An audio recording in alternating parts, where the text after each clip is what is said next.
Welcome to Peg Warmers. I'm Kevin, I'm Ryan. and we're here to talk about toys. How's it going, Ryan? Not bad, not bad. It's good to have you back on again. Yeah, it's so hard for me to get in and talk about things here. Get you to talk about toys instead of games for a Yeah. little bit. So if you guys don't know, Ryan is on another podcast called Talk About Games. He does that with Mike Matei, and they kind of match up two different games each episode that are usually pretty different. Right? Yeah. Kind of fit. You know what's funny? The hardest thing about the show, and we actually touched on this in a recent episode, is usually Mike picks games that he plays on stream. Okay. So lately I've made it a game to pick games that complement or they clash. Okay. And he played Smash TV recently. All right. And Smash TV, it's top-down arcade action, twin-stick shooter. And I'm like, what am I going to play? But I found this game on Steam called Despot's Game.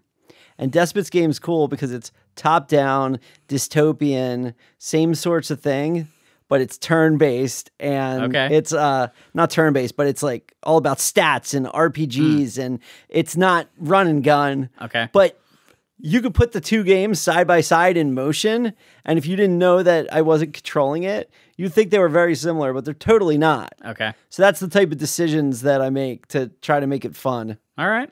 Well, Yeah. That's cool.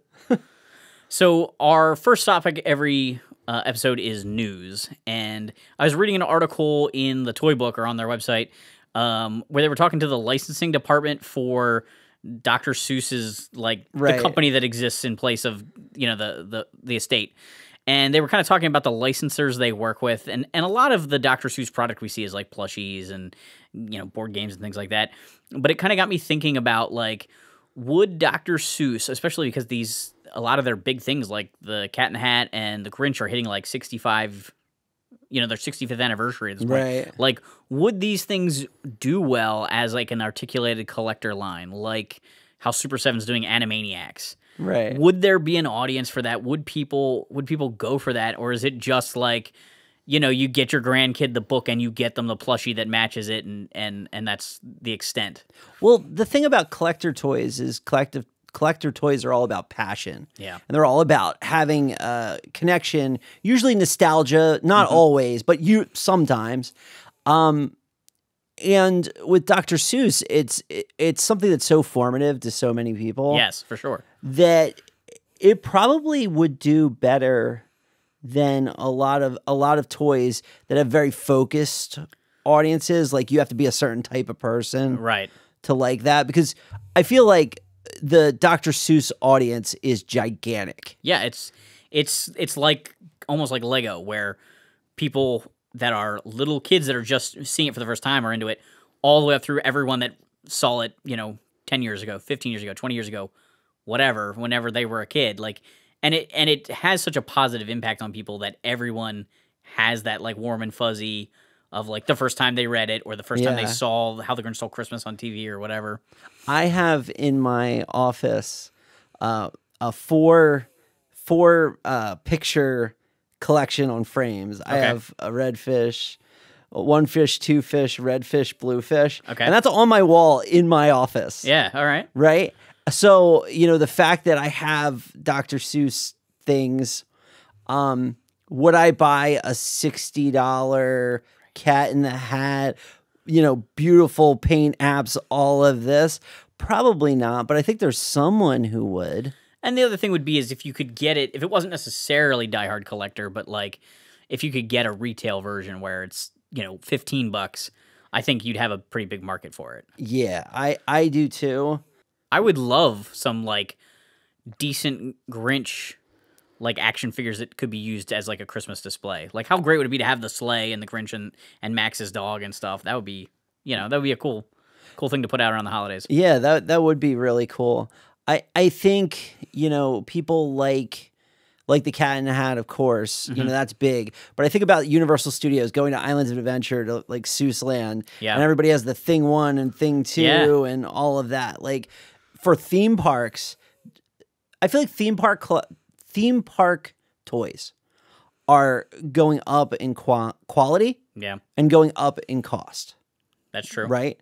So in the context of an Islands of Adventure, I could see there being some like high-end Seuss toys that maybe are a little better than you would have saw 10 years ago in a theme park or something like that.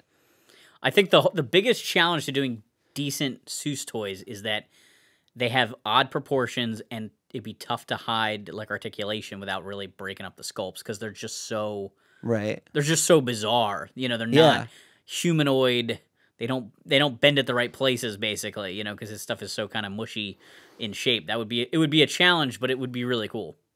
Yeah, I think the greatest hits of Seuss, like it would have to be like very focused. Oh, I think so. Yeah. Right. But there's the Lorax would sell though, like the Lorax, the Grinch, the Cat in the Hat. You know, you could probably do some One Fish, Two Fish kind of stuff, or Hop on Pop maybe. Yeah. You know, there's definitely some really iconic books there. But we're a long way from like the guy who has duck feet. Like that's like a deep cut. You know? I'm about to walk it in my pocket. Do you think we could get that kid with all the wacky stuff? That would be a great place set, like the little house. Right.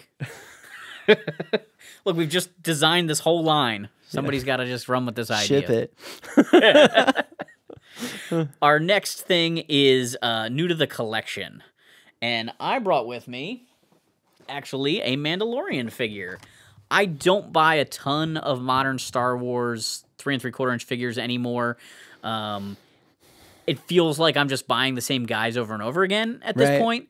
But because this was IG-11 and I have a Mando and I have a Cara Dune, like I'm just sort of fleshing out that stuff in the nice, modern styling. I have a bunch of the characters in the old Kenner style because they did some of those figures, but I saw them, I couldn't pass them up. So we had that conversation. Actually, we went to dinner before we shot today. We were talking about how new characters, not just repaints, new sculpts of old characters, but new characters are really what might make you buy something. Right. Right? IG-11, I have to ask you this question. What the heck is the difference between IG-11 and IG-88? I mean, it's got to just be the production number, right? Like, how would we tell them apart? Without the bandolier on them? Yeah. You know, like the cross bandolier, you'd have a really hard time, I think. I mean, maybe there's some diehard person that's read, like, the visual dictionary that knows exactly what the difference is, but I certainly can't tell. But it's amazing to take a character that literally did nothing. I mean, there wasn't even an actor portraying the character. It was a prop. And then have it have so much character in the show. It's really cool. That's the most physical IG-11 that exists. Yeah. Right? 'Cause it's all in a computer. Right. It's not. So Mission Fleet, we did that on the show. Mission Fleet is a very Mandalorian heavy line. For sure. And I can tell you that every single one of those characters, with few exceptions, is very unique, even though they have the same body plan. Yeah. Right? So whether it's Mando or it's Boba Fett or it's Mando before he gets the best car later on, like the brown Mando, it's very different. Mm-hmm. And I was shocked at looking at like Vehicle Pilot, the lady, I forget her name, I'm sorry. The blue... Cara? The blue Mandalorian. Oh, Bo-Katan. Yes. Yeah. The one that's with the fighter is different than the other one that was in the set, which was interesting. And then there's a generic Mandalorian that's again different. So I was happy to see that. It's nice that they're not selling you the exact same figure. It is, which I thought was really cool. So new to the collection for me in the Star Wars vein is I got the Millennium Falcon, last year's Mission Fleet Millennium Falcon. Nice. So now I have the Razor Crest and the Falcon. I can tell you that the Razor Crest shows the lessons they learned over the past year of the line, because the Millennium Falcon is not full height. So when it's closed up, the characters have to like lay down weird. That kind of stinks. Yeah, they can't be sitting at the around the chest board. All of that. So you kind of open it and play with it, and then put things down. Yeah. Whereas right now, my kids have stored in the Razor Crest the whole line. Yeah, they're just back again. Every figure. It's high on storage, and you can get in and around things and stuff. And I was surprised at, I guess maybe they announced it a while ago, but the Hasbro Pulse Razor Crest. Right.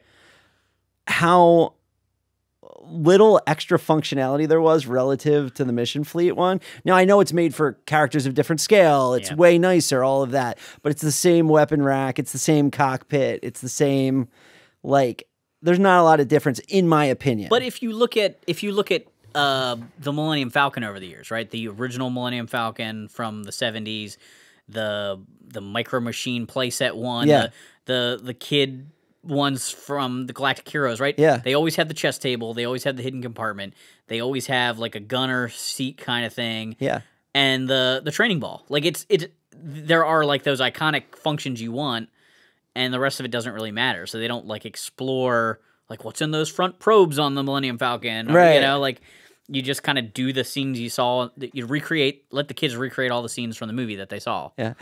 My only criticism of it is because of the thing it has in the front, it's very much like the Solo Millennium Falcon because it has the front piece. Oh, okay. It comes off. Yeah. Right? But I'm like, you know, that's interesting. That line continues to show you stuff from the original trilogy and prequel trilogy, but it definitely, you know, served this master of the sequel trilogy as well. Yeah. Well, I'm sure they want to grow the audience for those movies, and the young kids don't have the same hang-ups that the old fans do with the newer movies. So if they can show those kids those things, and the kids are like, wait, what's that from? And then they go on Disney Plus and watch it, hey, now they've got, you know, a fan, and if they get enough of them, they can turn the narrative really on what those movies are all about. The prequels are definitely regarded better now than they had been. Oh, way better. And that's turning around because there's all these kids, well, adults now that were kids when it came out or whatever, and they just grew up enjoying it the way we grew up enjoying the original trilogy, you know? Yeah, I was happy to get it, to get that. It was a big surprise for my wife, like on Christmas, it's like, oh, there's a toy, you know, we're doing all these things, you know, with the family and all, and then there's a toy under the Christmas tree. I'm like, oh wow, that's kind of neat, and it's a Millennium Falcon. Yeah, I mean, what better Christmas present could you get than the Millennium Falcon? I mean, right, it's classic. Yeah, I kind of grew up in this lull as you did, the dark times, where they're like Star Wars toys were not really part of my childhood. Right. You saw, now in retrospect, I know what it was, but my parents would bring me over a friend's house, and they would have like an Ewok village. Yeah. But it would be missing parts. You know, it's a destroyed Ewok village. But other than that, it wasn't until I was in like 8th grade or 7th grade. It was like right before they started doing the new ones. Right. That people were going to like, there's a farmer's market near us, like the Quakertown Farmer's Market. Q-Mart. They'd be going to that, and apparently there was a store in the back where they were selling the old Star Wars figures. Mm-hmm. And we were like, whoa, these are so old. Yeah. This is That's where my collection came from. I collected the old figures from yard sales and stuff, and when I was around that age, when I was in middle school, I was going to the Q-Mart and buying figures all the time. Yeah. But it's interesting how it crept up with us, and then they just released everything. Yeah. And it was back. And it's been that way ever since, basically. There's constantly been Star Wars toys out there. I mean, the level of them isn't quite as much now as it had been. Like, the waves seem to be small and a little bit sporadic, other than the actual, like, kiddie lines, like the Mission Fleet. But, like, this kind of line, they never seem to really be on the pegs. Like, a wave hits and then they clear out unless one just doesn't sell. Yeah. Even like the Black Series doesn't seem to hang around long. Whereas even back when Toys R Us was still around, I felt like at that point Star Wars was still stocked. Like, you could go and you could find a good cross section of Star Wars characters. Yeah, up until the end of Toys R Us, I remember going in and there'd be like a big, like 8-foot just Black nice Series section, even not even just the regular, right? Just a lot of the big Black Series section. Then the play, like the lightsabers and blasters and stuff. Yep. But that was like a solid quarter of the action figure section.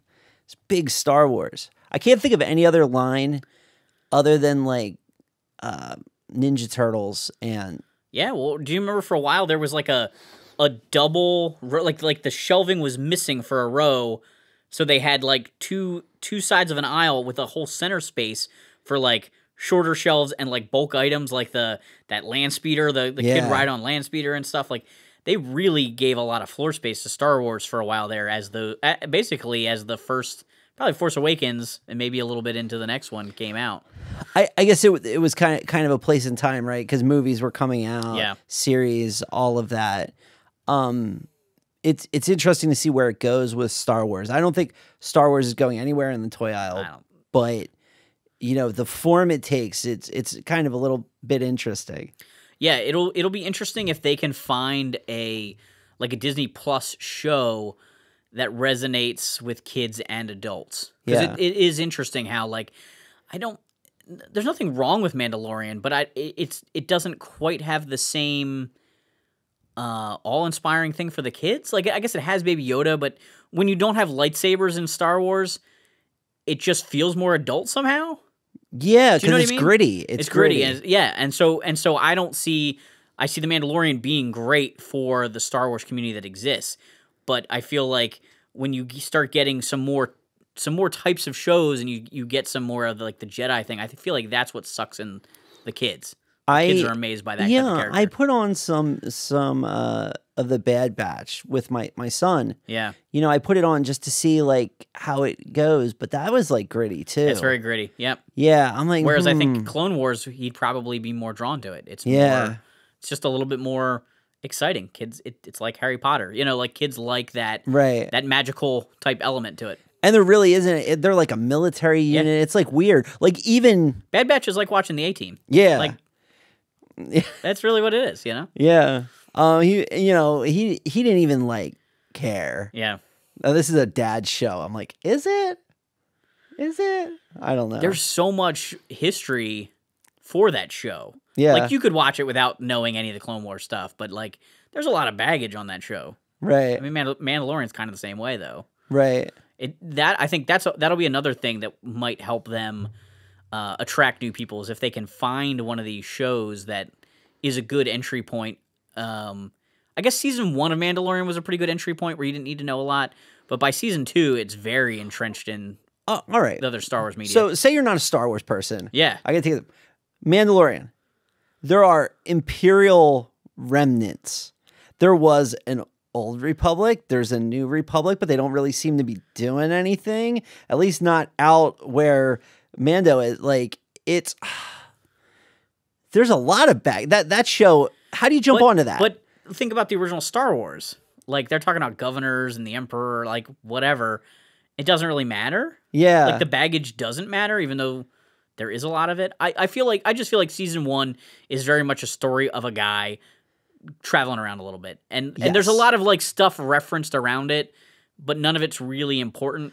But when you watch season 2 and all these people are showing up that have history, and you're like, why does anybody care? You know? Yeah. So I watch all of season 2, and at the end, this Luke Skywalker guy shows up and just kills everybody. Right. It's like what? Yeah. I mean, and Bo-Katan has a whole bunch of backstory. Like they brought in a lot more stuff, and even things like the New Republic, like with having the X-wing pilots in there and stuff. Yeah. Like it starts to raise more questions about what's going on in this galaxy than just like, well, who cares? I'm just following this one guy around. And the X-wing pilots aren't good guys. Yeah, right. It's really bizarre. It's crazy. Welcome to Star Wars Talk. We tend to there's guests that come on and we get sidetracked on G.I. Joe, like when Justin and Penelope are here. Ryan's here. We tend to get into Star Wars. Our next segment is peg warmers. Yes. All right. So this is a toy line or a toy that didn't sell well, and this is a toy that I didn't have as a kid, but I loved the source material. Yeah. And it's Ronin Warriors. Wow. This is a Playmates toy line. So the people that brought you Ninja Turtles in 1995 made a series of figures based on an anime. And I know none of these guys are really complete, but if you want to take a look at one, you can. I'm just going to kind of hold them up here. They had 1 million pieces of like clip-on armor. So you can see some of the guys are more decked out than others. Look at the big shoulders. Yeah, like they're enormous. That's the main guy, right? This is the main guy. The weirdest thing about them, though, is they had these weird spring joints, so they can sort of pivot some of the stuff, but they can't hold a pose. Yeah, because they just spring back. And Playmates did play with this with their Ninja Turtle line also, but they were like an evergreen thing at KB Toys. Like there were just. They're on the wall. Waves and waves and waves of these guys. Like, I mean, not waves, but peg after peg after peg of them. And so I never had him as a kid, but I saw the anime, and I feel like it was at like this kind of the sweet spot of where there hadn't been any anime. So like when I was a little kid, stuff like Voltron existed. Right. And we didn't even call it anime. Like when I was a kid, that style of animation was known as Japanimation. Like really? Anybody I talked to called it Japanimation. Yeah. I never heard the word anime until like the Pokemon era. Right. When that stuff hit, that was the first time I had heard the term anime. Now, I'm sure the term existed. It just wasn't in my cultural circle. Yeah. There was a store, and I've talked about this on other shows, but there was a store, and by store, I use that term loosely because there was a photocopied sheet that was passed around from a guy in Philly that could get you Japanese games and wall scrolls and animation. He had a supplier somewhere. He went to Japan. I don't know. But you would get this sheet, and you'd call the number, or you'd send it in, and you could buy stuff. Like, that's how I got Final Fantasy VII, like the Japanese copy. Because the Japanese copy came out like 6 months to a year before the American one. And I'm like, I need to play Final Fantasy, so I'm going to get this. Right. And that's where I learned about Ninja Scroll and all of these animes. But it was super cool because it was like almost like buying stuff out of a zine, which is crazy. Yeah. But yeah, that was kind of my introduction to it. And it was called Japanimaniac. Okay. Yeah. Well, it probably was a reference to, I mean, we had, a friend of mine had this VHS tape called Robot Carnival. And it was basically a collection of shorts. Yeah. And it had like an opening sequence to it. But it had all these different crazy anime shorts on it. And that was like probably the only other late 80s anime thing I had seen. Like Akira was around, but I didn't see that. And so Ronin Warriors hit.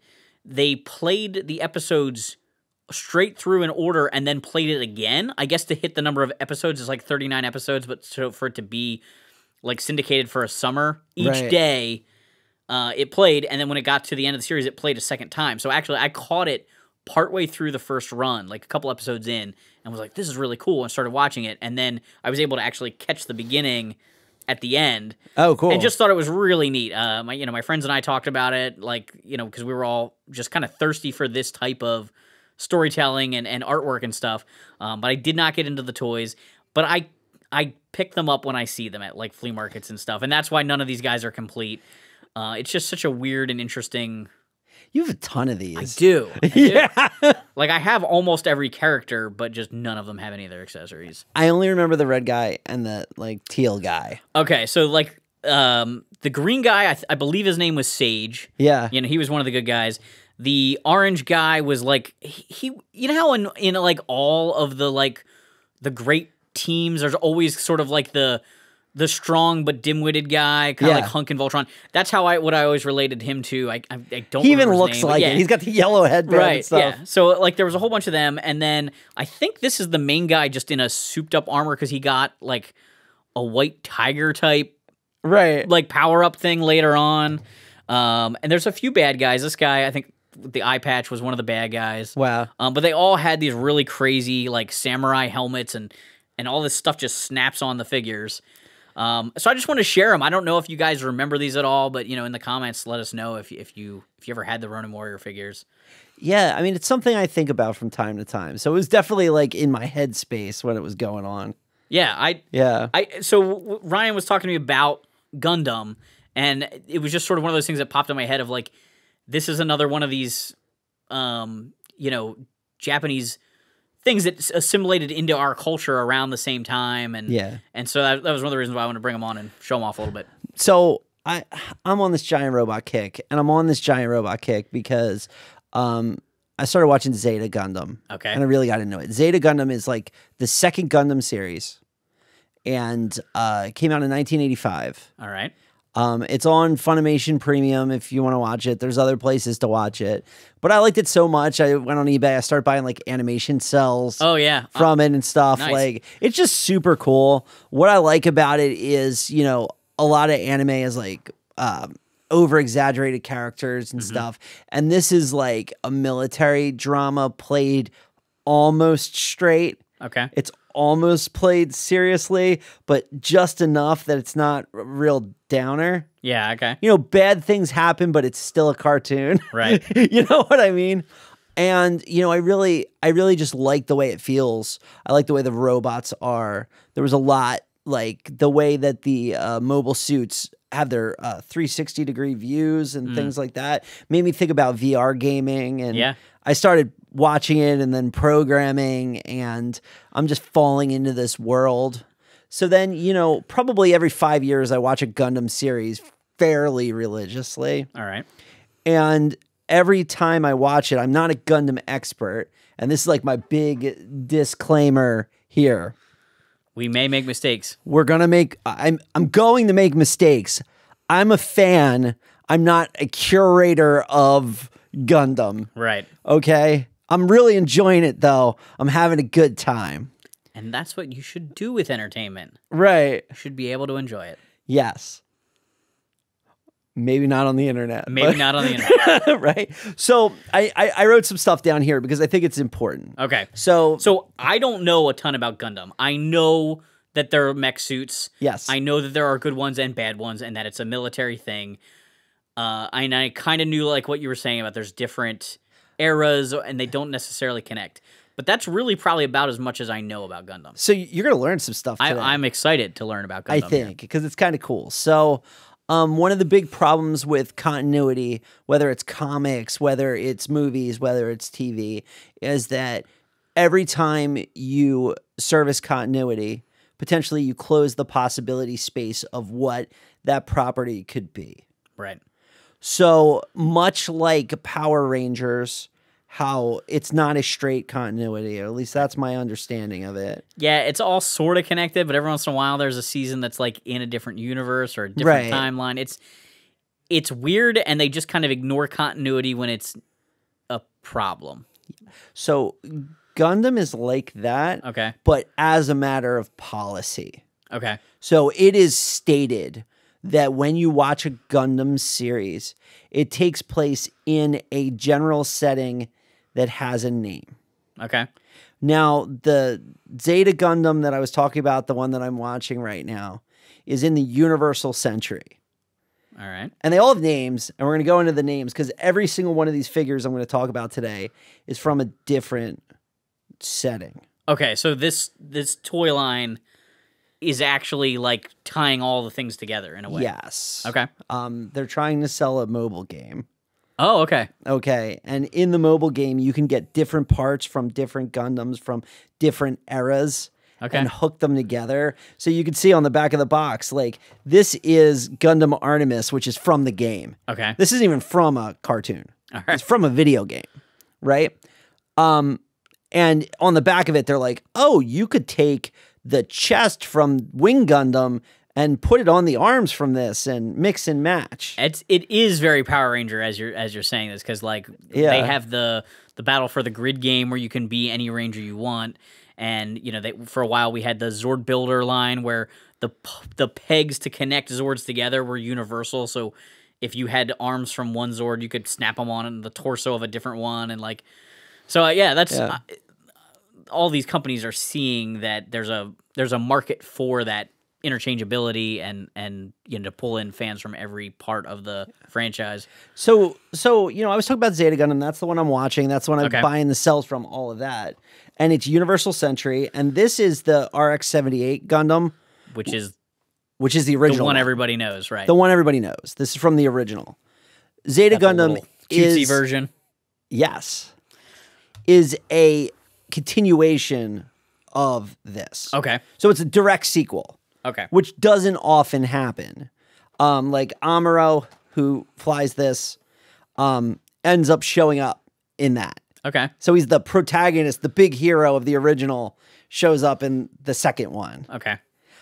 which is kind of cool. And this was the one I saw on the shelf. And I'm like, I like this. And then, but it has a Build-A-Figure. Oh. And I'm classic. like, you got me. Yeah. Now you got to buy the whole wave. Now I got to buy the whole wave. And I did. Because the Build-A-Figure, the Zaku Plus that's here, is like one of the main ones in Zeta Gundam. Okay. So there's not even a Zeta Gundam figure in this line, But he's the Build-A-Figure. but he's the Build-A-Figure. Okay. So I'm like, you got me. Okay. I mean, they're all Build-A-Figures technically because you can mix and match. But, Right. you know, the only way you're getting the Zaku is to get all of these, which Okay. I did. So, but it goes on. And it's like, imagine if we have, in this case, 10 television show worlds that are vaguely related, Yeah. but highly different. Like in the Universal Century, for instance, there's this concept of like new types, which are like enhanced humans. Okay. Like they're the next evolution. They're like mutants, but not in the X-Men sense where they have mutant powers. Okay. They're just smarter, better, faster. Okay. And then in Zeta Gundam, Feeling kind of Exo Squad. yeah, Yeah. they bring in cyber new types, which are ones that they experimented on to Okay. manufacture and all of that. That only takes place in that timeline. You don't hear about that in other ones. You know, probably the biggest Gundam from when we were kids was Wing Gundam. You remember Right, Gundam yes. Wing, Endless Waltz, Right. all of that. So this is from the after Colony or Mars Century era, which is entirely different. The timeline's different. So one of the things that is amazing about Gundam is how, you know, you don't like this timeline, try this one. You like to be fantastical with magic like effects.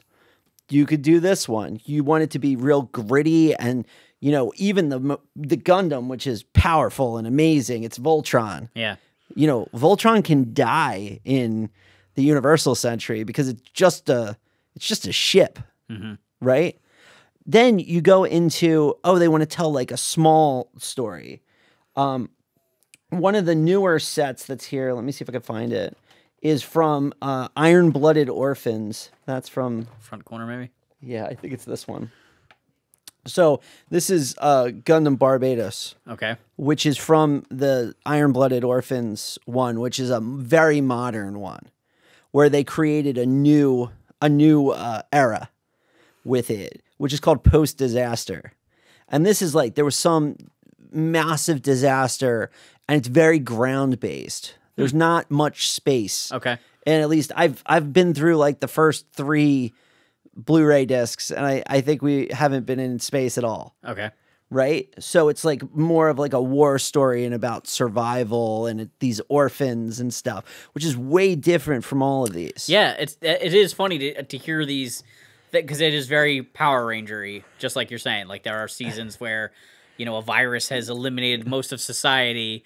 There's space seasons where they're, you know, on a Deep Space Nine kind of, you know, not planet, but a spaceship, you know, colony. Yeah, so it's interesting to hear how similar some of those kind of concepts are. Yeah, so it's like there's a Gundam for everyone. Okay. And it's like, it's also crazy like how cultural, you know, we had a big Star Wars talk at the beginning of this. Yes.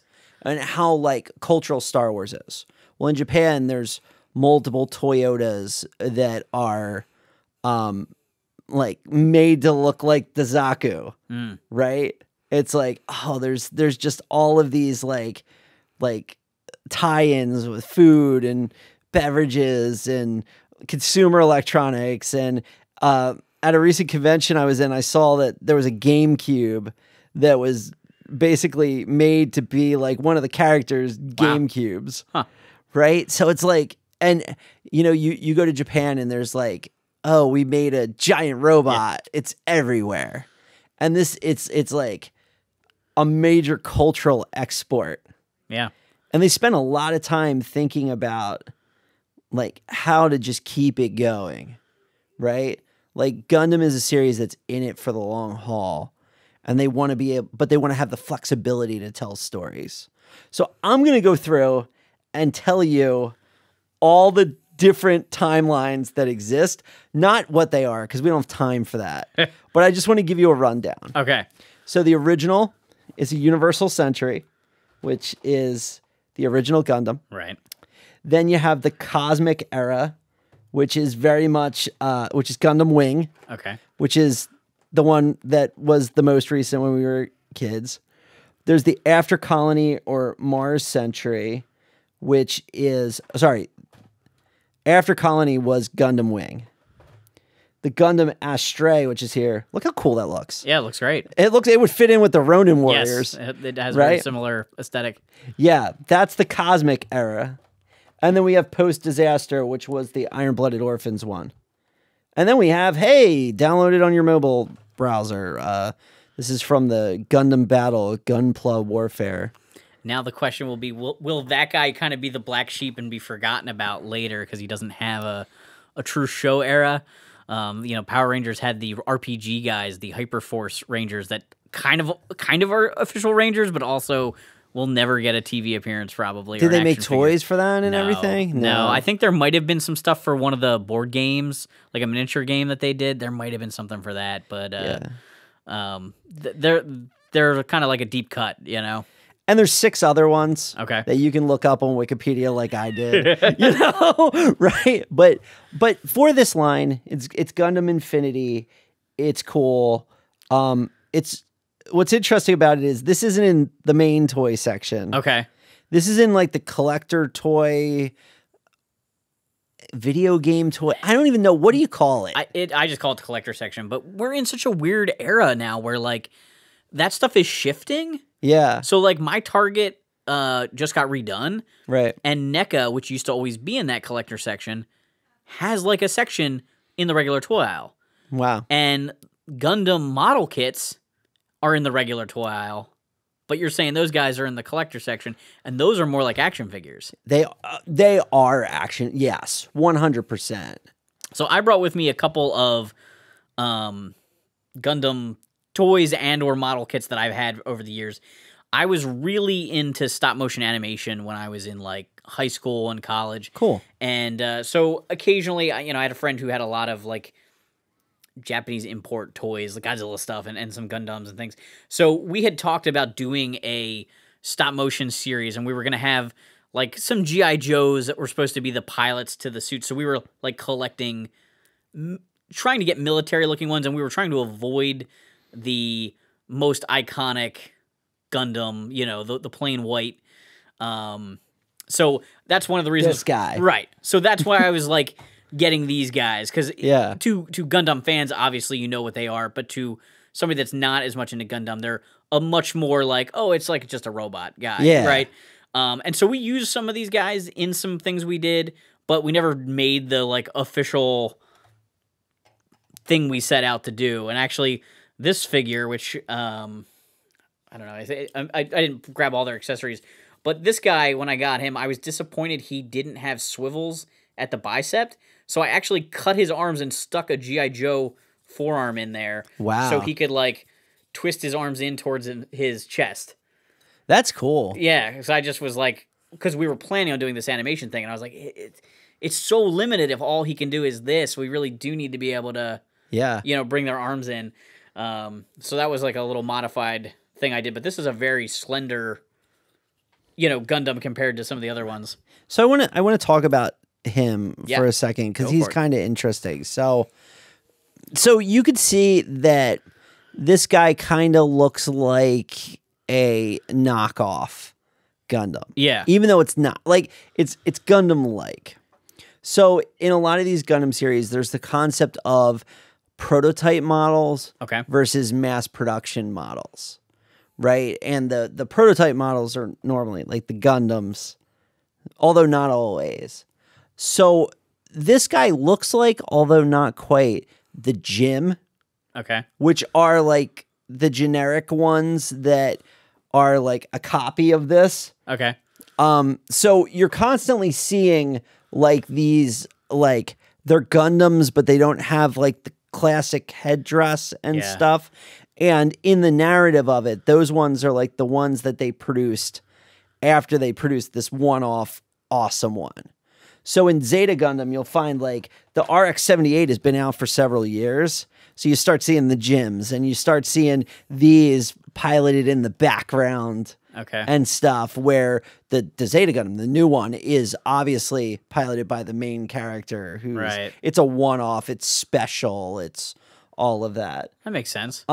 It's kind of interesting how there's like that concept of like war material and production and stuff. We don't really see that much in other, like in American cartoons. Yeah, no, not really. Yeah. Like the thought of production, like the G.I. Joes aren't really worried about where the Sky Strikers come from. Right. And it's something that almost feels like they thought about it in Star Wars, but it doesn't really get touched on. Like the Millennium Falcon is the only ship like that we see, but they tell us that there's a whole fleet, like Yeah. they were made for a specific type of work and that there are other ones out there, you know? So that's where it's kind of interesting that they actually are doing that. Like, we're developing this and then they get mass produced, and the mass produced ones are a little different. And Yeah. So I mean, it's something interesting that I haven't really seen in many other like narrative shows. Okay. Yeah. What else do I have here? This guy, this one. That's is, a model. Yes, this one is totally model, and a bunch of these guys are. But this guy is,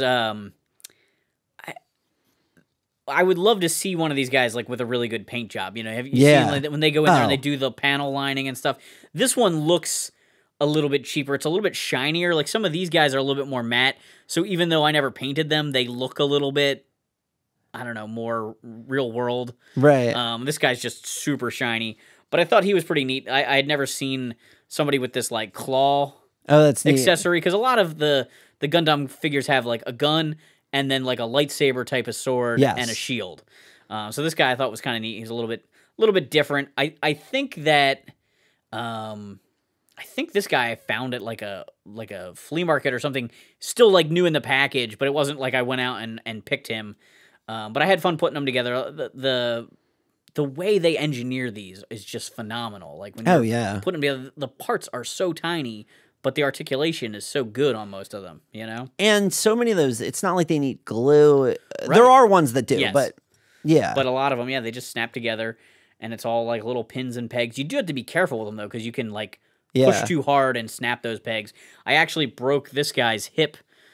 We were doing animation with him, and he got dropped one time. And so his one hip, it's still, I like super glued it back on there, but it's a little bit more fragile than it should be. Wow. And then I think you had noticed this one earlier. I bought this one at a yard sale somewhere, and this is just an action figure one. But there are female Gundam. It's a lady Or Gundam. this is a female. She has high heels and like a bow. That's so weird. Is that in the show that you've seen, or it might be from some other series? there's like 20 yeah, shows. I get that. I understand haven't that part of seen it. It's so bizarre. Yeah. That was why I picked it up, though. I just thought it was very unique.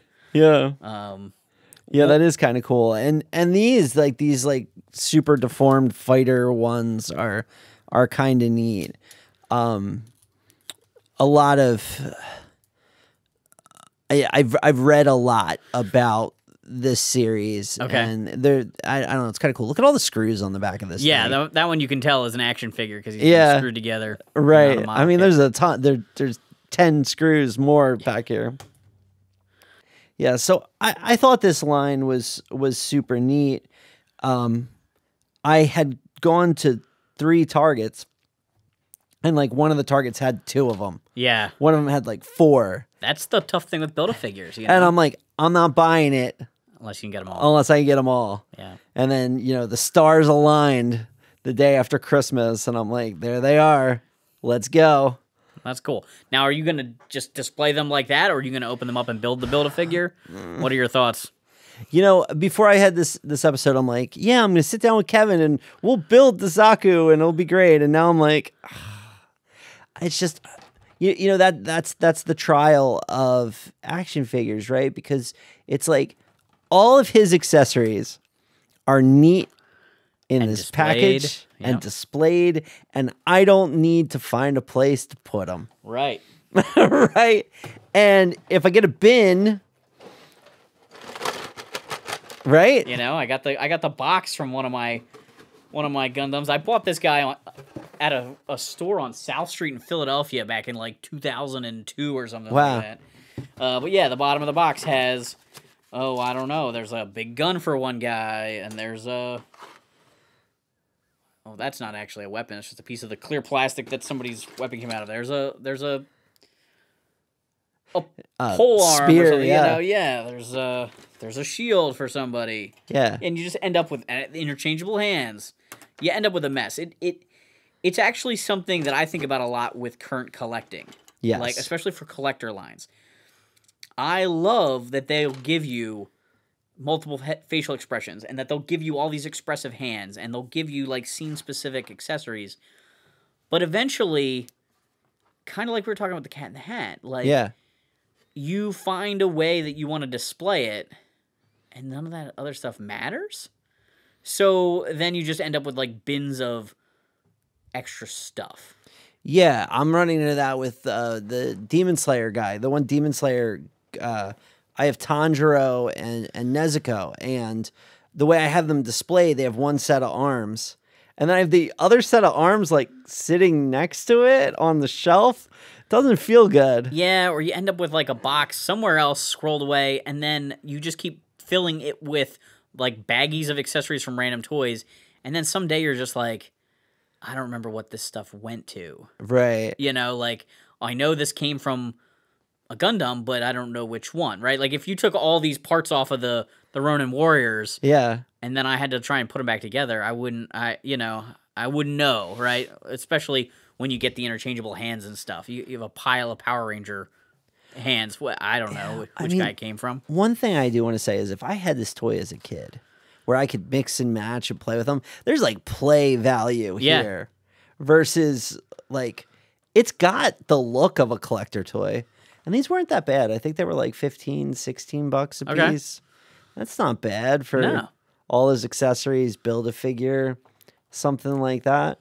But yeah, I mean, I think it has play value and a ton of accessories and good paint apps for what it is. Yeah, I don't really have many complaints. And I like this form factor. Like, if I got other action figures in a blister rectangularly like this, like, how many toy lines? It's interesting how wide the package is.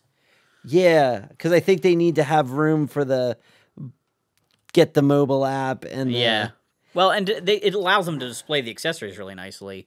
Yeah, there's that too. Yeah, I don't know. It's unique. In that respect. Oh, and it sits nice on that. That is a thing that they're just forgetting to do that with toys. It seems like. Yeah. I think the Star Wars guy will sit, but a lot of toy lines they just put them in like these weird shaped bubbles that they fall forward or backwards all the time, and it is a nice feature when you can stand a toy up. Yeah, I like that. Even just for the retail. Right. Like if the J hook gets torn, you want to be able to stand it on the shelf. Yeah, it's not sitting, in the pile of refuse. Yeah, right. Where does it go? At least you can stand it up. So I that is nice, and especially, if you want to hang it on a thumbtack on your wall, you can, but you can also just set it on a shelf. That it I feel like it's something that toy companies need to kind of think about once in a while. Yeah. It's cool. But maybe on a future episode, once I get them framed, because I sent them out. Okay. I have 4 cells from Zeta Gundam that, one of them is like weird. Yeah, well, if you buy cells, you generally find that you're gonna, especially if you get anything in lots, you're gonna end up with something weird somewhere. Yeah. I actually have a pretty big animation cell collection at home. Most of them are from American series, basically Filmation stuff, like the He-Man series, because that stuff's easier to obtain. But I do have stuff from Robot Carnival, the early anime series that I was talking about that we had a VHS tape of. I have 2 cells from that, and you'll find it for every really beautiful like key character, great pose cell, there's like 100 ridiculously tiny or missing a body part or something weird. The one I have that's weird looks like it's an overlay from them, the character in the cockpit, where it's the 360-degree screen, like you'd see space behind them, but I don't have the space behind them or the thing, so it's just like half a face. Yeah. There's a lot of weird things like that where if you don't have all the layers to the cell, they can look really bizarre. Yeah, for sure. But I have plenty of the 4 I have. 3 of them are like a cool robot battle where they're shooting and you know, it's neat. Multiple characters or close up on a main character and that kind of thing. So I was happy to get to have those. One of my favorite animes from the early 2000s was Bubblegum Crisis Tokyo 2040. Okay. It's based on another series that was just called Bubblegum Crisis. And it's basically a team of female vigilantes that they call them hard suits, but they're like human-sized Gundam suits, right? Like, oh, cool. Like, it just fits over you. You're not like in a giant robot. And it was really kind of what inspired the stop-motion thing that we wanted to do, was kind of that series. But I wanted to get a cell of my favorite character from it. There's a girl that works for the police department named Nene, and she's kind of like a little bit of a hacker for the team, but she also just like gets information from them, but also, you know, wears one of the suits. And I bought like a cell one time, and this was one of these like slippery slope, you open the door kind of moments, but I bought one of her, and I was like, yeah, now I've got one of Nene. And then like I happened to see one that was like a way more interesting one of her, and I bought that one. And then I saw one that was like even better. I'm like, oh, this one's great. This is the one. This is the one. And then I found one that was a freeze frame of the last shot of an episode, which is like they do super high detail on it because it's on the screen for so long. It's not actually an animated sequence. It's a freeze frame. And I was like, that's the one. So I bought it, and now I have all of them framed with each other. And I'm like, I don't need all of these because that's the one. That one is amazing. That's crazy. But so watch out. You're going to get sucked in. No, I think so. Look at the light pipe on that guy. Yeah. That's serious. There's some really cool things that they do with these guys. Even just some of the metallic stickers. Yeah. You know, like if they're starting to peel off, they don't look good. But when they're first applied, they look amazing. Like the way they do some of this stuff. Oh, that's awesome. And just all the little movement you can get out of these figures. Like they're just so well articulated, or at least some of them are so well articulated. No, that's awesome. I'm glad you had those, because I'm like, oh, look at my Gundams. Yeah, no, I just like I said, over the years I slowly picked up a few here and there. Yeah. I actually had a student recently that was building one. I guess one of the ones from Target, and had a similar situation where like a pin broke, and I was like helping him like with a hand drilling a new hole and gluing a piece of like paper clip in to replace a peg. I'm like, this is torturous for a brand new one. I get it. Like, it's been on your shelf for 5 years and it fell over and you broke a pin or something, but like you're putting it together for the first time and you're doing this. That's rough. That's rough. Yeah. One of the things that I want to get is like a really nice set of like fine tools, like tweezers and X-Acto knives and stuff. Because more and more I find myself wanting to like do stuff like that really well. Cleaning off the mold lines and things. And I think the tools are important. Yeah. Definitely. Like even just having like a little snip that's sharp that can as opposed to like trying to twist the parts off the tree. That's not No. Yeah, it's not like a Playmates toy where they're like thick. Right. It's fine. Yeah. Fine, high tolerance, but thin. Yeah. Yeah. So maybe I'll upgrade sometime soon.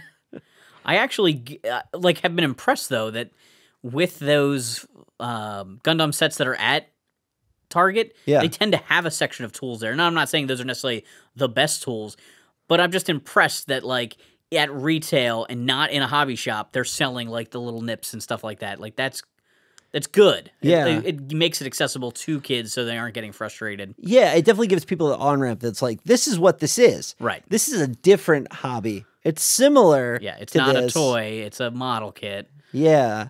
Because you don't really see model kits in a big box store other than like Gundam. Like aircraft and automobile models are not at Walmart and Target. They're in like Hobby Lobby and Michael's, and even there the selection's pretty low. You would need to find a hobby shop, and those are few and far between nowadays. We lost our AC Moore. I don't know if the company's bankrupt, but locally. Okay. We just lost our AC Moore, and I used to go in there and see stuff like that. Yeah. Yeah. So that was a disappointment. And then growing up, we had this place called Herb's Hobby Shop. Yes. That was like amazing. It was like in-store displays of like railroad stuff. I loved Herb's. And now it's a grocery store. And now it's a grocery store. I remember when they closed, I went in a bunch to just like pick up things as the prices got cheaper. Yeah. And just pick up random stuff that I thought was cool. Wow. Yeah, I always enjoyed that place. That's where I got a lot of like the Star Trek. Yeah. Like the Enterprise or Voyager or whatever, the model kits. And then there was one in Quakertown called the Whistle Stop. I don't know if that's still there or not. Oh, wow. But that was kind of like my hobby shop. We just got to Quakertown more than we got to Doylestown when I was a kid. Yeah. But it was nowhere near as big as Herb's. Yeah, Herb's was big. Well, it's a grocery store now. Yeah, it's a grocery store now. Yeah, so that was crazy. Yeah, so enjoy our tour of Central and Upper Bucks hobby and flea markets. Yes. We'll take you on the full experience over here. There'll be like one person watching that's from the area, then they're like, oh, I know all those places. Yeah, right. Go Bucks Co. All right, well, thanks for hanging on the peg with us. It was really great having you on again, Ryan. Oh, it was fun. I love it when you like come up with something like this that's a little bit out of my wheelhouse. It's great to push the show in directions beyond like G.I. Joe, Thundercats, He-Man, like to see other things. It's always fun. Yeah, there's so much stuff. Let's why not talk about it? Yeah, for sure. Yeah. All right, guys, we'll see ya. I have so many things I want to talk about. I'm like gonna get off track here. This is the case of a game that was far more popular in Japan than it was in the United States. They never went to Mordor. What are you talking about? This is kind of weird. But there's real detail. There's like wiring underneath. They're one and done. That's it. Sold out. So they're super hard to come by. You heard him, guys. Bring it back. Here we go again. Round two.